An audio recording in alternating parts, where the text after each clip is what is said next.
Assalamu alaikum. Today's topic is how to transfer funds from one account to another. जैसे कि आप जानते हैं कि बाज़ दफ़ा हमारे पास ऐसी ट्रांजैक्शन भी आ जाती है जिसका हमारे ओवरऑल किसी इन्वेंट्री मैनेजमेंट से या किसी की पेमेंट से या किसी की रिसीट से कोई ताल्लुक़ नहीं होता। होता ये है कि हमें अपने फंड्स खुद मैनेज करने हैं और अपने ही फंड्स हम एक अकाउंट से दूसरे अकाउंट में ट्रांसफ़र करना चाहते हैं। इसकी बहुत सारी रीज़न हो सकती है। हो सकता है कि हमने जो पेमेंट्स करनी है वो एक ख़ास फंड से करनी है, जो रिसीट हम कर रहे हैं वो हम किसी दूसरे अकाउंट में कर रहे हैं, जहाँ फंड्स बढ़ रहे हैं, जहाँ से हम पेमेंट कर रहे हैं वहाँ फंड्स घट रहे हैं, तो हम ये करते हैं कि अपने फंड्स एक बैंक से दूसरे बैंक में ट्रांसफ़र कर लेते हैं। ये भी हो सकता है कि हमें कैश पेमेंट्स के लिए कैश की ज़रूरत हो, तो हम अपने फंड्स अपने बैंक से निकाल के अपने पेटी कैश में या कैश इन हैंड में कैशियर के हवाले कर देते हैं। लेकिन ये हमारे एसेट ही कहलाएंगे, भले वो बैंक में हो या हमारे किसी कैशियर के पास मौजूद हो। लेकिन हमें तरीक़ेकार आना चाहिए कि किस तरीके से हम ये फंड्स अपने बैंक से दूसरे बैंक में ट्रांसफ़र करें। So let's go over to our screens and see how this is done within QuickBooks. Transferring fund. Once again, we are back on our main screen और हम बैंकिंग सेंटर में check कर रहे हैं कि किस तरीके से बैंक ट्रांसफ़र करें। जैसे कि आपको नज़र आ रहा है कि लाइन आइटम है ट्रांसफ़र फंड्स।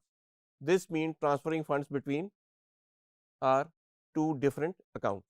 जैसे ही आप इसको क्लिक करेंगे आपके पास एक स्क्रीन खुल जाएगी जिसका नाम ही ट्रांसफ़र फंड्स है। इसमें आपने वो डेट देनी है जिस दिन ये आप काम करवाना चाह रहे हैं और आपके पास दो ऑप्शन मौजूद हैं जो कि क्लियरली मेंशन कर रही हैं कि करना क्या है। ट्रांसफ़र फंड फ्रॉम, इसमें हमने देखना है कि हमने ये फंड्स किस अकाउंट से किस अकाउंट में ट्रांसफ़र करना है।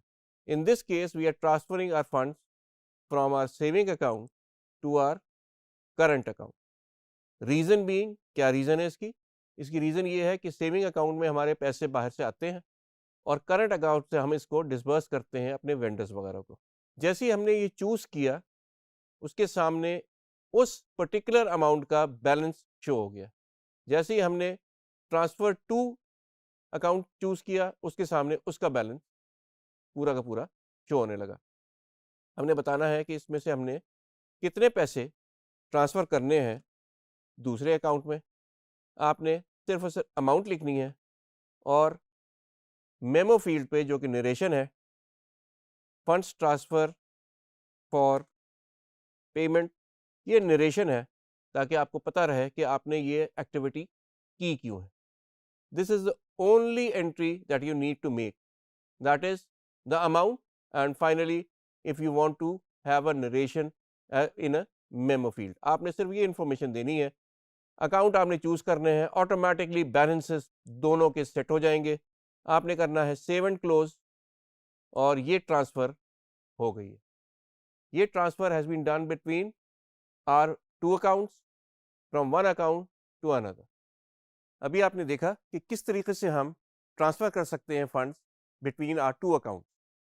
अब आप ये पूछेंगे कि ये काम हम अपने जनरल से भी कर सकते थे कि एक अकाउंट से दूसरे अकाउंट में ट्रांसफ़र कर लें, बिल्कुल ठीक है।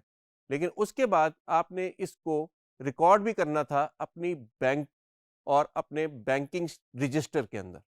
रीज़न बीइंग कि जब तक आप बैंकिंग रजिस्टर में ये चीज़ रिकॉर्ड नहीं करेंगे तब तक आप बैंक रिकन्सिलिएशन नहीं कर पाएंगे।